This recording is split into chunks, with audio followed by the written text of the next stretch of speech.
अब तो आईटी में जॉब ही नहीं है या आईटी में जॉब लेना बहुत डिफिकल्ट है। Sit immediately on your resume. You are there in some company, you are working in some company and you wanted to switch to some other company, so is it difficult? बहुत सारा news में आया कि इन्फोसिस ने इतने सारे लोगों को फायर कर दिया इकट्ठे कि अभी तो जॉब ही नहीं है। मैं तो सारे इंटरव्यूज में जाता हूँ, फाइनल राउंड्स में जाता हूँ, वहां से छट जाता हूँ क्योंकि ओपनिंग्स नहीं है। न्यू प्रोजेक्ट आया तो उस प्रोजेक्ट के लिए हायरिंग होगी। भूल जाते हैं कि उन्हें कुछ परफॉर्म करके देना है, उन्हें जॉब में कुछ परफॉर्म करना है। बहुत सारा न्यूज में आया कि इन्फोसिस ने इतने सारे लोगों को फायर कर दिया इकट्ठे। Guys, is it difficult to survive in IT job or is it difficult to find IT job in 2025 as a fresher or as a year gap, or maybe you are there in some company, you are working in some company and you wanted to switch to some other company, so is it difficult? ये question जो है आप सभी लोग अपने आप से पूछिए। If you are working somewhere, then think about that really it is difficult. I don't find that it is difficult to change or to switch your job from one company to another company unless आप जो भी 2-3 साल से अपना job कर रहे हैं उसमें सिंसियरली कुछ कर रहे हैं, कुछ सीख रहे हैं and parallelly you are preparing yourself for the interviews, then it is not at all difficult. दूसरी बात, अब इसमें क्या फायरिंग ट्रेंड्स हो रहे हैं? जैसे अभी इन्फोसिस, बहुत सारा न्यूज में आया कि इन्फोसिस ने इतने सारे लोगों को फायर कर दिया इकट्ठे। बहुत सारे ऐसे न्यूज आते रहते हैं कि इस कंपनी ने इतने निकाल दिए, इस कंपनी ने इतने निकाल दिए। ठीक है, I am not specifying any particular name. यहां पे जो पब्लिक डोमेन में चीजें अवेलेबल हैं, सो वो मैं आपको यहां पे दिखा रहा हूं कि जैसे इन्फोसिस ने एक बड़ा कह सकते हैं ले ऑफ किया from Mysore campus, that is in 2025 में। इवन मेटा का अपना अलग अलग प्रोसेस है ले ऑफ करने का। पहली बात, एक बात समझना है, ठीक है, आपको थोड़ा सा पूरा ब्रॉड वे में चीजों को, किसी भी बात को समझना जरूरी है। समझने का बात क्या मैं बोल रहा हूं यहां पे, मेरा कहने का मतलब है कि अगर किसी जानने वाले की, आपके किसी नोन की, आपके घर में किसी रिलेटिव की कहीं बहुत अच्छी आईटी में जॉब लग जाती है, कुछ बहुत अच्छे पैकेज पे जॉब लग जाती है, उसके आसपास ऐसा एक माहौल बनने लगता है, एक एनवायरनमेंट बनने लगता है कि IT jobs are the best jobs, बहुत पैसा है। एट द सेम टाइम कोई किसी जॉब में काम कर रहा है and due to any reason अगर उसको उस जॉब से निकाला जाता है, ठीक है, निकाला जाता है या फिर वो छोड़ दिया है, या बहुत सारे रीजंस हो सकते हैं आपको किसी एग्जिस्टिंग जॉब में है वहां से जॉब छोड़ने के, ठीक है, मैं उसके बारे में भी आपसे डिस्कस। देन उसके आसपास इमीडिएटली एक डिस्कशन स्टार्ट हो जाता है कि अब तो आईटी में जॉब ही नहीं है या आईटी में जॉब लेना बहुत डिफिकल्ट है, या फिर आपका कोई जानने वाला बहुत टाइम से जॉब सर्च कर रहा है, he is not able to crack a single interview, proper 8-10 lakh का पैकेज भी वो नहीं ले पा रहा है। देन उसके आसपास, उसके फ्रेंड सर्कल में एक डिस्कशन ऐसा चलता है कि अभी तो जॉब ही नहीं है, मैं तो सारे इंटरव्यूज में जाता हूं, फाइनल राउंड्स में जाता हूं, वहां से छट जाता हूं क्योंकि ओपनिंग्स नहीं है। या फिर वो इंटरव्यूज दे रहा होता है, वो मानता नहीं है कि हमने इंटरव्यूज दिया और उसमें हमारा सिलेक्शन नहीं हुआ, तो क्यों नहीं हुआ उसके ऊपर काम नहीं करता। मतलब ये कहने का कि जो जैसा है, जिसके आसपास में जिस तरह के लोग हैं, उसके साथ कैसे कैसे क्या हुआ है, क्या सिचुएशंस हुई हैं, उसी तरह का एनवायरनमेंट उसके आसपास बनने लगता है। एक बात आप समझिए, मैसूर इन्फोसिस का कैंपस जो है, ये कैसा कैंपस है आपको पता है क्या? बेसिकली ये कैंपस जो है फेमस फॉर इन्फोसिस ट्रेनिंग। यहां पे जितने भी न्यू हायरिंग वाले लोग होते हैं, ये इन्फोसिस इनको मैसूर कैंपस देता है। स्पेशली जो कॉलेज से रिक्रूट होते हैं या जो मास रिक्रूटमेंट होता है, इनको क्या करते हैं ये लोग, इन्फोसिस देते हैं। यहां पे अलग अलग टाइप की ट्रेनिंग होती है। अगर आप मैसूर कैंपस नहीं देखे तो बहुत बड़ा है, सीन इट राइट, सो बहुत बड़ा है, every kind of facility you will be getting it. और आपको क्या होगा कि यहां पे ट्रेन करेंगे और अलग अलग प्रोसेसेस में ये ट्रेन करते हैं, उसमें इनके टेस्ट्स भी चलते रहते हैं और बहुत क्लियर होता है कि अगर आप इस टेस्ट को क्वालिफाई नहीं करते हैं तो आपको निकाला जाएगा। ये बात एकदम क्लियर होती है, इसमें किसी को कोई भी मतलब कंफ्यूजन का चांस नहीं होना चाहिए, ठीक है। अब यहां पे कि मतलब ये मैं क्यों आपसे बता रहा हूं, क्योंकि जो आज की डेट में फ्रेशर लड़का होता है, कॉलेज वाला लड़का है, वो भी पढ़ाई लिखाई छोड़ के, वो पढ़ना छोड़ के, कुछ सीखना छोड़ के इन्हीं चीजों, इन्हीं न्यूज पे ज्यादा डिस्कशंस करता है। सो आई थॉट कि okay, let's address it, let's discuss about this, ठीक है। तो ये यहां पे फ्रेशर्स को ले ऑफ किया गया 300 to 400, तो ऐसा नहीं है कि किसी एक प्रोजेक्ट में, कहीं एक जगह, कहीं एक मॉड्यूल में इनको हायर करके डिप्लॉय किया गया था एंड देन उस पूरे सभी लोगों को एक साथ फायर किया गया, ऐसा नहीं हुआ है। यहां पे ऐसा हुआ है कि अलग अलग प्रोसेसेस से लोगों को क्या किया गया है कि फायर किया गया। जैसे ये देखिए आप इसमें, not from the single vertical, एक वर्टिकल से इनको फायर नहीं किया गया था।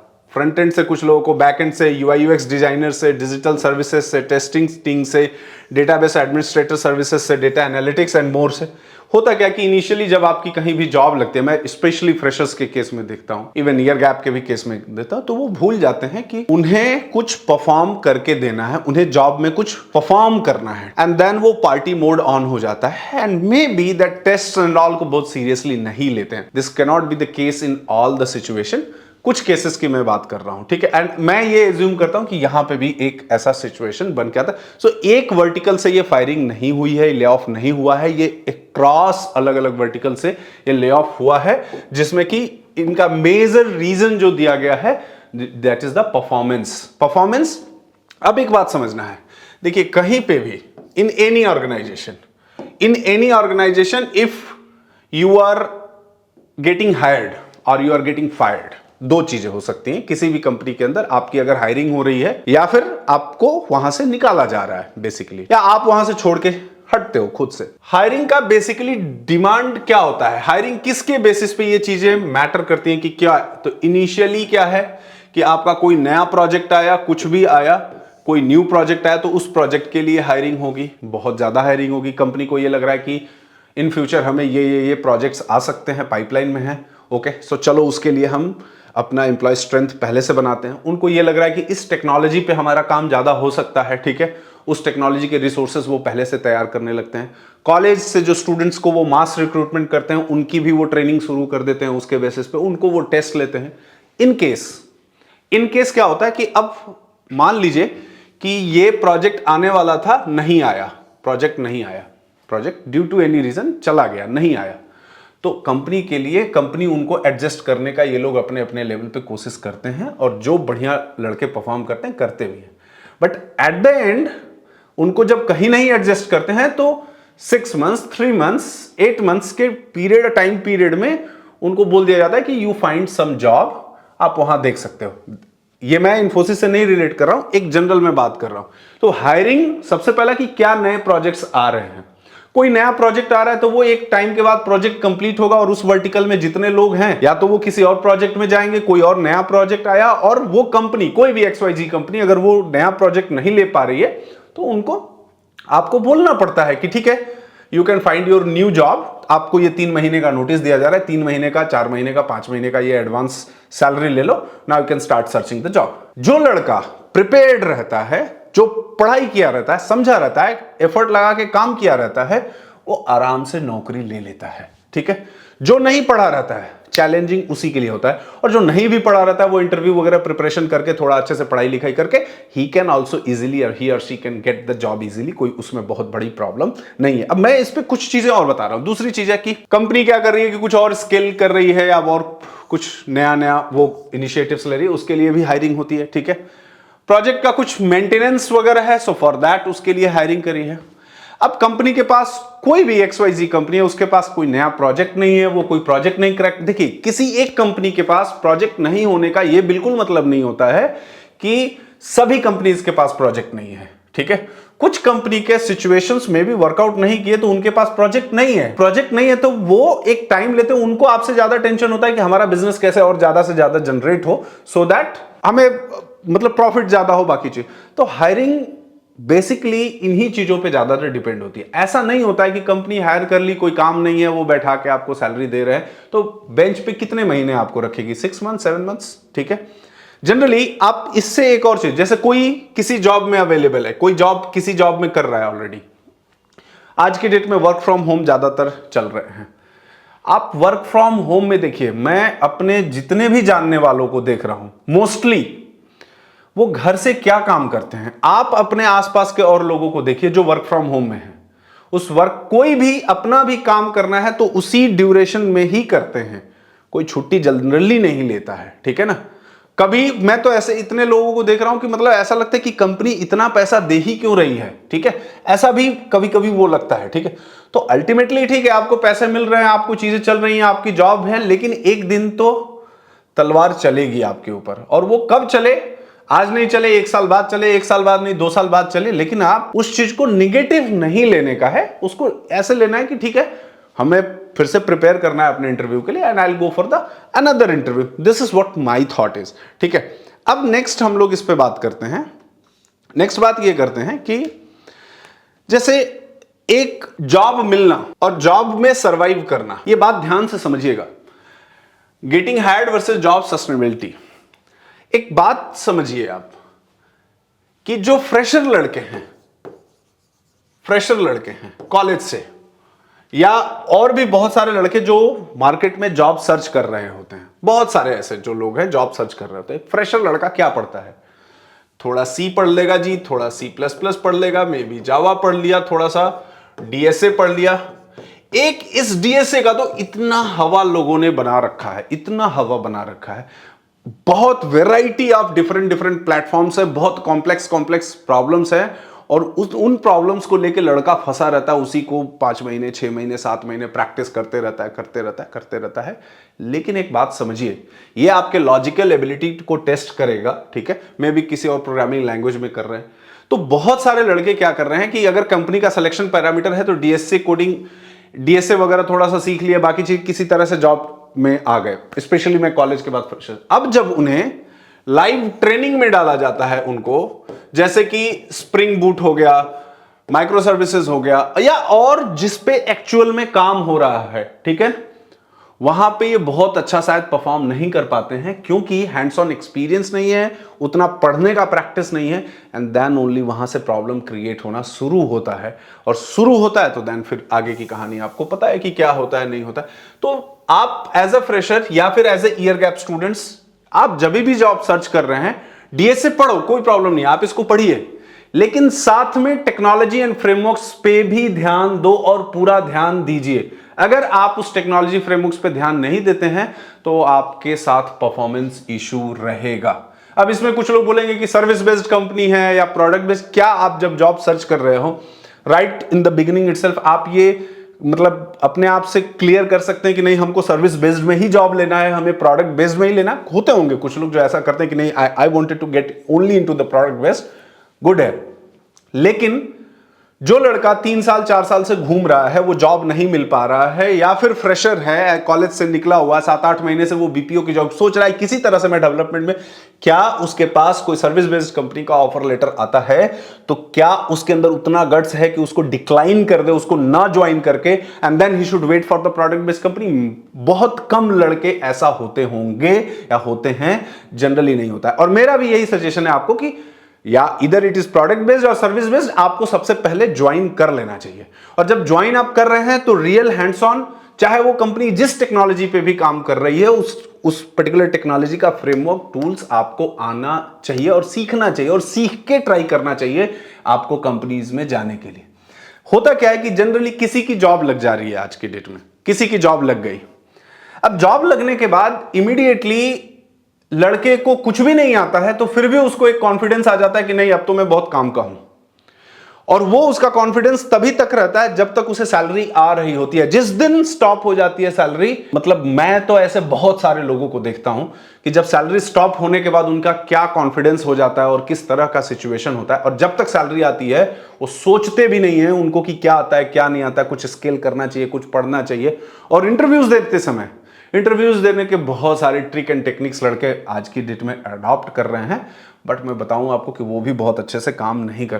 तो आपको जब नॉट ओनली विथ DSA और सम स्पेसिफिक थिंग्स जो आपको तैयार होना चाहिए, अदर देन दैट जिस टेक्नोलॉजी को भी आप कर रहे हैं उसका in detail front end back and है ना, उसके फ्रेमवर्क्स डेटाबेस का पूरा नॉलेज रखिए, जो आपको काफी हेल्प करेगा।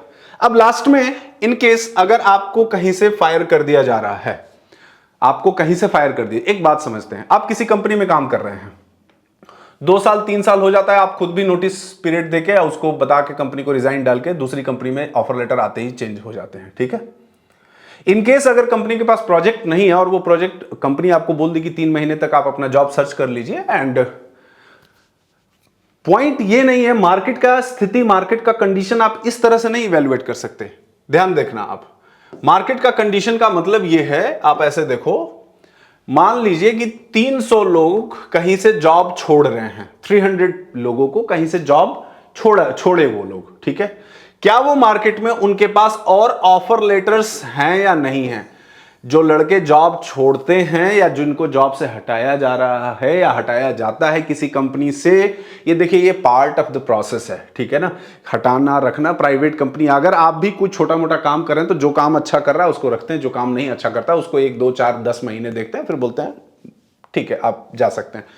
तो ये जितना लोग निकलते हैं उनके पास पैरेलली महीने 2 महीने के अंदर ऑफर लेटर्स भी रहते हैं। और मैं सिर्फ ये किसी की सुनी सुनाई बात, कहीं से पढ़ा हुआ बात मैं नहीं बोल रहा हूं, मैं आपको अपने प्रैक्टिकली या लोगों से मिलने के बाद वाले थॉट को बता रहा हूं, ठीक है। बहुत सारे लोग जॉब छोड़ने के बाद उस समय थोड़ा सा वो सैड होते हैं, बट 10 दिन 15 दिन के अंदर जब वो इंटरव्यूज देना स्टार्ट करते हैं और वो 8 लाख रुपए का अगर उनका इनिशियली मे बी पैकेज होगा, और जब उससे वो सीधे 15 लाख के पैकेज पे या 20 लाख के पैकेज पे जॉब सर्च करते हैं और इंटरव्यूज देते हैं, तो उनका कॉन्फिडेंस आप देखें। उनको लगता है कि नहीं सर अच्छा हुआ, कंफर्ट जोन में हो गए थे 2-3 साल से, अच्छा हुआ जॉब छूट गया and then I moved, ठीक है।